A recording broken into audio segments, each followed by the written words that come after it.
எல்லோருக்கும் வணக்கம். இன்றைக்கி வந்து கொங்கு நாட்டு பிரியாணி. இது வந்து ஒரு 5 கிரீன் சில்லி, கொஞ்சம் ஆனியனு, பட்டை லவங்கம், அந்த ஏலக்காய், கொஞ்சம் சோம்பு. இது வந்து என்ன பண்ணலாம், ஃபஸ்ட்டு வந்து மிக்சியில் போட்டு அரைச்சிக்கலாம்.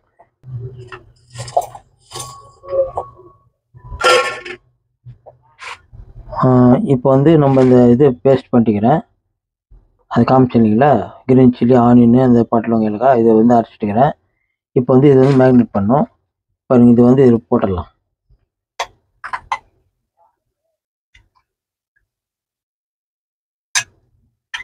தயிர் போடலாம்.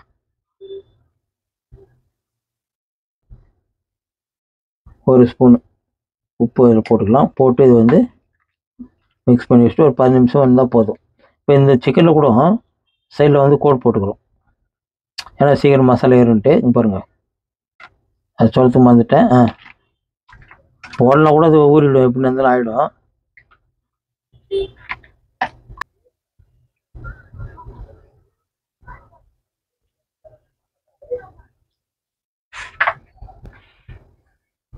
பிரியாணி பண்ணுற டைப் தாங்க. பாருங்கள், இதெல்லாம் வந்து தனியாக எடுத்து வச்சுக்கிறேன். பட்டை, அந்த கிராம்பு, லவங்கம், அந்த பூ, இதெல்லாம் தேய்ச்சி பார்த்தா எல்லாம் வச்சுருக்கிறேன். இப்போ வந்து எண்ணெய் பற்ற வச்சுக்கிறேன். ஒரு 2 ஸ்பூன் நெய், பெரிய ஸ்பூன் தான், ஒரு 2 ஸ்பூன் நெய் போட்டுக்கலாம். எண்ணெயும் போட்டுக்கலாம். ஒரு ஸ்பூன் கணக்கு எண்ணெய் ஊற்றிக்கலாம். இந்த பூ, கிராம்பு பூ எல்லாத்தையும், பட்டை லவங்கம், ஏலக்காய் எல்லாத்தையும் இதில் போட்டுக்கலாம். ரொம்ப இருந்துச்சுனாக்கா அது வெடிக்கும், அந்த பட்டெல்லாம் வெடிக்கும். இதில் வந்து இது போட்டுடலாம், வெங்காயம் போட்டுடலாம்.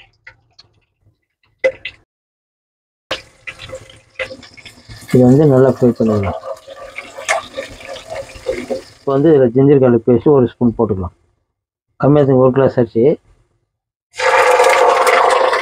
இப்போ வந்து ஜிஞ்சர் கார்லிக் பேஸ்ட்டு ஒரு டீஸ்பூன். ஆனியன்லாம் நல்லா ஃப்ரை ஆகிடுச்சு. இதில் வந்து கொஞ்சமாக தண்ணி ஊற்றி, ஏன்னா அது ஃபுல்லாக அப்புறம் பிளாக் ஆகிடும். இதில் வந்து கொத்தமல்லி, புதினா 2 இது போட்டுக்கலாம்.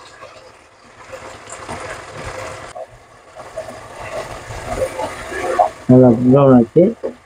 ஒரே ஒரு தக்காளி தான் வச்சுக்கோங்க, பெரிய தக்காளி, அது போட்டுக்கலாம். ஒரு 3 பச்சை மிளகாய் இதுவே போட்டுக்கலாம்.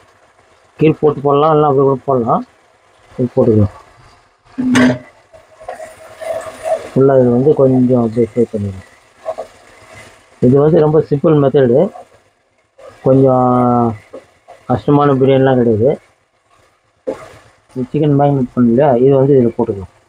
பாருங்கள், ஒயிட் கலரில் இருக்க தயிரெலாம் போட்டதுனால இப்போ இதில் போட்டுக்கலாம்.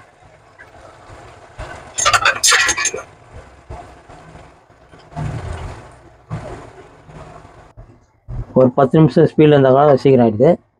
சிக்கன்லாம் கொஞ்சம் சீக்கிரம் வந்துடும். இன்னும் மட்டன் மாரினா தான் கஷ்டம். சிக்கன் ஃபிஷ்ஷும் ஒன்றே தான். இதில் வந்து அப்படியே ஸ்லோவில் வச்சிடறேன். ஸ்லோ ஃபயரில் வச்சோம்னா கொஞ்சம் உங்களுக்கு கரெக்டாக இருக்கும். ஏன்னா நான் ஸ்பீடில் வச்சு பண்ணுறேன்னா அது வேறு விஷயம். பாருங்கள், கொஞ்சம் ஸ்லோவில் ஒரு 10 நிமிஷம் இருந்தாக்கா அது ஆகும். ஸ்லோ பண்ணிடுறேன். இப்போ வந்து மூடி போட்டுடுறேன். வந்து இது சிக்கன் வந்து பாருங்கள் கைட்டுன்னு வரது. ஒரு 10 நிமிஷம் வச்சோம். அது இதில் இப்போ உடனே இப்போ ரெடி பண்ணோம்னாக்கா ஃபில் ஆகிடும். வந்து இதில் என்ன பண்ணலாம், அந்த அரிசி இதில் போட்டுடலாம். பாருங்கள், வந்து 2 கிளாஸ் தண்ணி, ஏன்னா இதில் வந்து குக்கர் ஸ்டீம் வந்து இதில் கம்மியாகுது, அதனால் இதில் போட்டுக்கலாம். இது ரொம்ப டேஸ்ட்டாக இருக்கும், இன்னும் ட்ரை பண்ணுங்க. கொஞ்சம் அப்படியே உப்பு பார்த்துருங்க. உப்பு கொஞ்சம் கம்மிக்குது, உப்பு போட்டுடலாம்.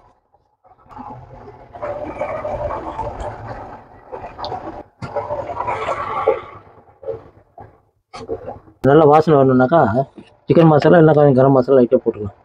இந்த எவ்வளோ கரம் மசாலா போடுறோம் மேலே போடலாம், வாசனை கரெக்டாக இருக்கும். இதுதான் பிரியாணி.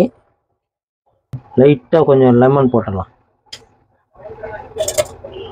கொஞ்சம் பாதி லைம் போட்டு இதில் அப்படியே ஜூஸில் ஊற்றிட்டோம்னா சாப்பாடு வந்து உடையாது, அதனால் லைம் இதில் போட்டுடலாம்.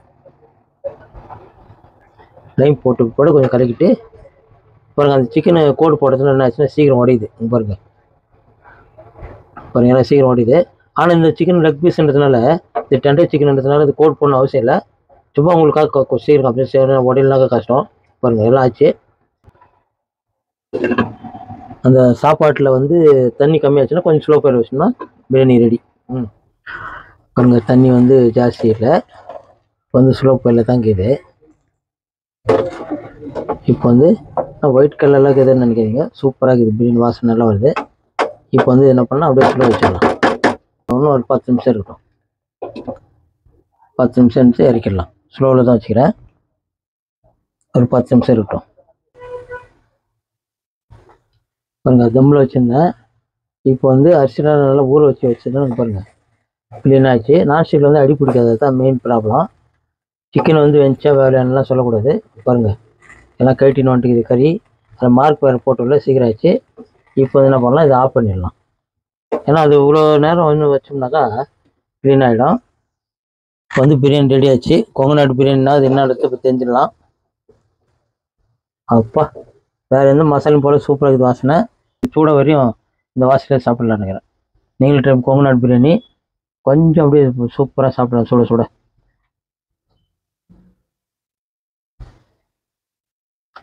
சூப்பராக டேஸ்ட்டு, நீங்களும் ட்ரை பண்ணுங்கள். லெக் பீஸாக தான் போட்டுக்கிறேன், ஏன்னா அங்கே பாருங்கள் ஒரு லெக் பீஸ் தான் போட்டுக்கிறேன். இதே சுட சுட சாப்பிட்டா தான் நம்மளுக்கு நல்லாயிருக்கும். அதனால் சுட சுட சாப்பிட்ருங்க. என்னங்களா நல்லா இருக்குது. எல்லாருக்கும் வணக்கம், பாய் பாய்.